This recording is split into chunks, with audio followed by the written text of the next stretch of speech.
August 1935, FDR signs the Social Security Act into law. Today, a hope of many years standing is in large part fulfilled. For New Dealers, it was the crowning achievement of the progressive era. To the Republican right, the beginning of the dreaded welfare state. Whatever your views on Social Security are, one thing is clear.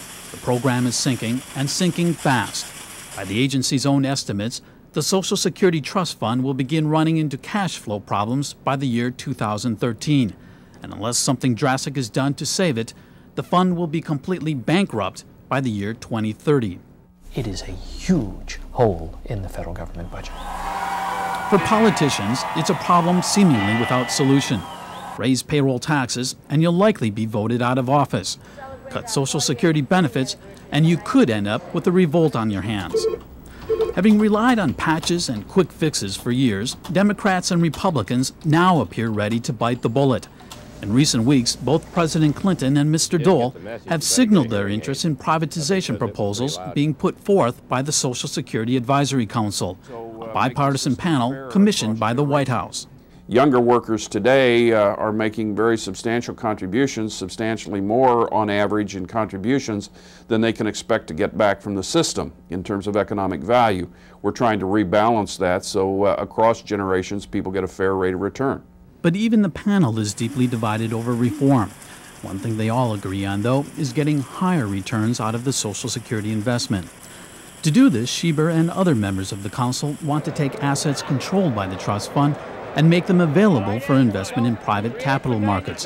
The hope being that investments in stocks and bonds would help shore up the agency's finances and outperform the 1.8% return the agency has typically gotten from investing in government bonds, a minuscule figure when compared to the 7.2% annualized return stocks have offered. In line with this goal, the Advisory Council has come up with 3 separate proposals. The first one would have the government retain control of the trust fund, but would direct the administration to invest 40% of its funds in stocks, with the remainder split between corporate and government bonds. A second, more radical proposal would allow individuals to invest some Social Security funds themselves. Under the plan, 5% of Social Security's 12.4% payroll tax would be diverted to individual accounts similar to today's IRAs. Retirees would be guaranteed a flat monthly payment equal to 2/3 of the poverty level, with the remaining benefits coming from individual accounts. A third, more modest approach would allow individual retirement accounts, but on a much smaller basis. The bulk of the savings would come from reduced benefits and a 1.6% increase in payroll taxes. Of the 3 plans, the first 2 appear to have the most support. Wall Street, of course, is salivating at the thought of billions of new dollars flowing into the market. Academics like the idea, too. According to a recent study by the National Bureau of Economic Research, privatization measures could add as much as 3% to the gross domestic product. By privatizing Social Security, you'd be taking billions of dollars, hundreds of billions of dollars actually, and moving it away from the government and into private savings and private capital investment. That's a huge new pool of money that's available for new plants, new equipment, hiring new workers, startup of new companies. Critics, however, say privatization is no magic pill. Many worry about the political and economic implications of the government buying up stocks. Others say the Commission's proposals gloss over some very important questions.